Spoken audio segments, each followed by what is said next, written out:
Comment pallier à la psychologie en trading? Comment pallier à la psychologie en trading? Alors, je vais vous expliquer un truc tout simple. Une fois que vous avez votre setup, que vous savez faire le money management, que vous avez votre stratégie, que voilà, vous avez toutes les bases, vous savez calculer votre taille de lot, etc. Vous allez, pour pallier à votre psychologie, pour pas vous faire niquer par votre psychologie, les amis, vous allez vous créer un plan d'action, un plan de trading. Mon plan d'action, je vous le donne, c'est une position par jour, à 0,5% de risque par position, et je vais chercher en objectif 1% de bénéfice à la journée.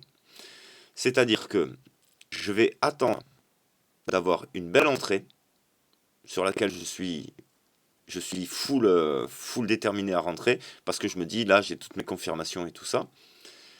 Je prends une position, je risque 0,5, je vais chercher 1%. Si je perds 0,5%, boum, ma journée est finie. J'arrête ma journée. Si je gagne 1%, une fois que j'arrive à atteindre mes 1%, boum, je coupe, j'ai encaissé 1%, j'arrête ma journée. Ce qui fait que je ne me pose plus la question de dire est-ce que je trade pas, est-ce que je reviens sur les graphiques. Non, non, non, je ne reviens pas sur les graphiques. Je prends une seule position. Déjà, de prendre une seule position dans la journée, ça va vous forcer à aller chercher la bonne position. Ça va vous forcer à attendre vos points d'entrée et à rentrer au bon moment.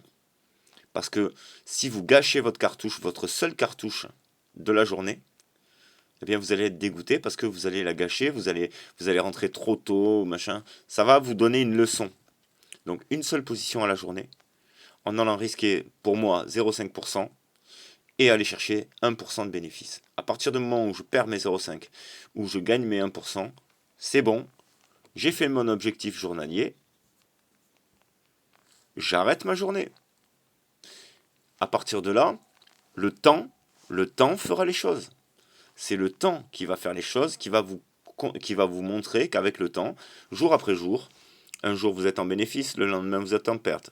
Vous êtes en perte. Un jour vous êtes en bénéfice, ensuite vous êtes en perte, puis vous êtes en bénéfice, vous êtes en perte, etc. Et petit à petit, en fait, votre courbe, elle va monter avec le temps. C'est comme ça que vous allez voir vos résultats sur la longueur. Il ne faut pas voir le trading sur une seule journée, parce que ça ne veut rien dire. Donc à partir de là, je ne sais pas si vous avez compris mon idée, mais voilà.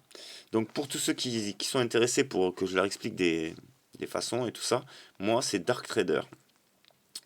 Mon pseudo sur Telegram c'est celui-ci, @d majuscule ARKTRADER 31, Dark Trader 31 avec un D majuscule, le reste en minuscule. Vous pouvez me envoyer un message sur Telegram si vous êtes intéressé. Et sachez que j'ai un Discord avec pas mal de formations et le Telegram où il y a pas mal de monde. On est quasiment 1000 sur le Telegram. Donc voilà. Les amis, je vous laisse là. Mais voilà. Ça, c'était pour le plan de trading, pour pallier à votre psychologie. Et c'est très important, la psychologie en trading, les gars. C'est pas à prendre à la légère du tout. Il faut vraiment s'y coller. Donc, comment pallier à la psychologie? En vous créant un plan de trading, les gars. Voilà, voilà les amis. Big up à vous.